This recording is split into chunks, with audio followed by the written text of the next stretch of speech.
ওনাকে আন্তরিক ধন্যবাদ দিচ্ছি, কৃতজ্ঞতা জানাচ্ছি এবং we give him A heroes welcome. আমাদের প্রধানমন্ত্রী উনি যে এখন মালয়েশিয়া এবং চায়না থেকে আসলেন, বিশেষ করে চায়নার কথা বলছি আমি, his China visit by all standard is a high voltage visit.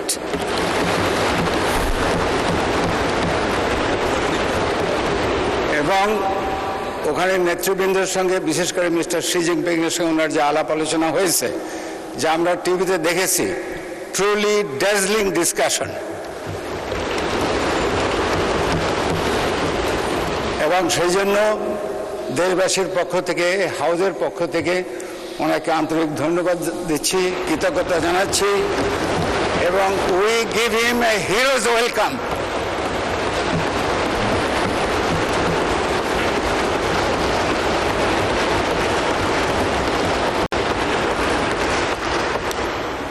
এদেশের জনগণের মধ্যে যারা সবচেয়ে বেশি খুশি হয়েছে তার মধ্যে আমি একজন, মাননীয় স্পিকার। আমি চায়নাতে গিয়েছিলাম প্রথমবার আমার জীবনে 1966-এ, আর বর্তমানে চায়না বাংলাদেশ ফ্রেন্ডশিপ অ্যাসোসিয়েশনের আমি president. I am very very proud of this visit.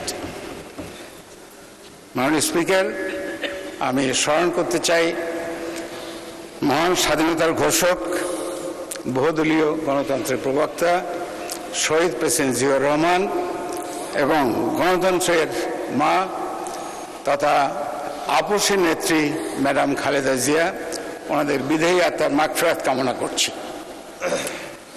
আমি মাগফিরাত কামনা করছি 71-এর শহীদ মুক্তিযোদ্ধাদের জন্য এবং 24-এর জুলাই যোদ্ধাদের জন্য। আর যারা এখন হসপিটালে অসুস্থ আছেন, মৃত্যুর সঙ্গে পাঞ্জা লড়ছেন, আমি তাদের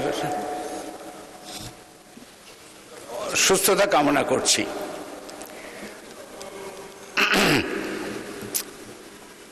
মাননীয় স্পিকার, আমি ধন্যবাদ দিচ্ছি আমাদের মাননীয় প্রধানমন্ত্রীকে, যিনি আমাকে আজকে এখানে দাঁড়িয়ে কথা বলার সুযোগ করে দিয়েছেন।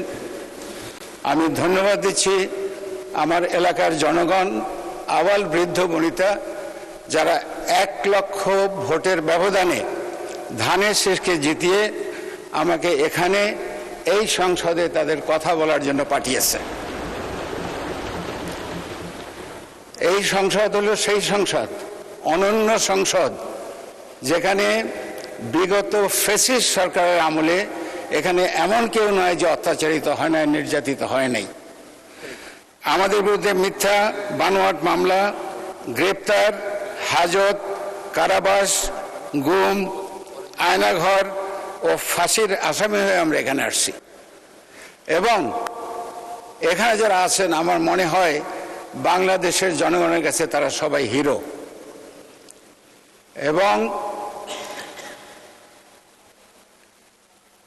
ভালো করে যদি আমার চারদিকে তাকাই, তাহলে বলতে পারি যে এই হাউস এখন is a gathering of Eagles.